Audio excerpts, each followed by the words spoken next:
எப்படிங்க உனக்கு இன்னொரு தடவை மரியாதை கேட்கற மாதிரி இது மேல சொல்றது நான் எதுவும் இல்ல. ஏய் 2 மாசமா வந்து கேள்றாங்க. உனக்கு மரியாதை கேட்டுக்கோ தெரிஞ்சுக்க உனக்கு. என் விட்டா வாரா பேசிட்டு போயிருக்க. வா என்ன ப்ரூஃப் இருக்குது உனக்கு? நீதான் சொன்னேன். சாமிடா ப்ரூஃப். நீதான் என்கிட்ட சொன்ன.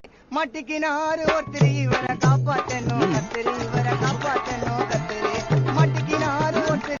ஹாய் ஃப்ரெண்ட்ஸ், இது உங்கள் SMT 360. நம்ம சேனலோட நோக்கம் மக்களை சிரிக்க வைக்கிறது மட்டுமே. நம்ம வீடியோஸ் பிடிச்சிருந்தா லைக் பண்ணுங்கள், கமெண்ட் பண்ணுங்கள், ஷேர் பண்ணுங்கள். மறக்காமல் நம்ம சேனலை சப்ஸ்கிரைப் பண்ணுங்கள். இப்போ வாங்க நம்ம வீடியோக்குள்ளே போகலாம். இப்போ என்ன முடிவில் இருக்க நீ? நான் இவங்க கூட தான் மேடம் போகிறேன். இவங்க கூட தான் நான் போகிறேன்.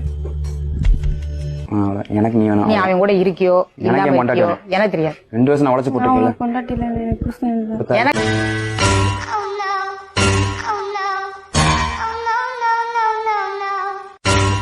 எனக்கு இப்படி இருக்கீங்க. நம்பு முதல்ல ஆம்பளை நம்பினா நல்லா இருக்க முடியும்.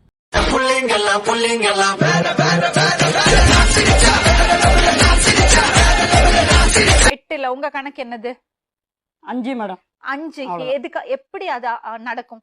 5 குழந்தை குடுக்கறதுக்கு ஒரு வாட்டி தப்பு தெரியாம நடந்து போச்சுன்னு சொல்லலாம். 5 வாட்டி அங்க தெரியாம நடக்கும்? நீ தானே 8 சொன்ன. ஆமா மேடம். அவர் 5 சொல்றாரு. அவங்களுக்கு தெரிஞ்சு 5, நான் பண்ணது 8 தான் மேடம்.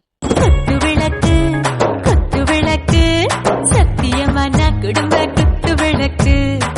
உனக்கு பிடிக்கலங்கிற நம்பணும்னு எப்படி நான் நம்புவேன்? பார்த்தாலே எனக்கு பத்திக்கிட்டு தான் தெரியும். நான் சொல்லவும் செஞ்சிருக்கேன் எங்க அம்மாட்ட, எனக்கு அவங்களுக்கு பிடிக்கலமா.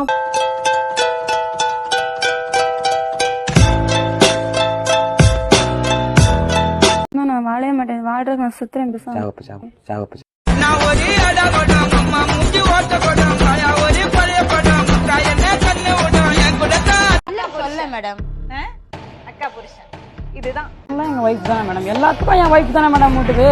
வேலைக்கு போகும்போது சாப்பாடு அதுதான் போடுது, சாப்பாடு அதுதான் கட்டுது, துணி அதுதான் துவைக்குது. அப்ப அவளை டிவோர்ஸ் பண்ணிட்டு அவளை கல்யாணம் பண்ண வேண்டியதானே?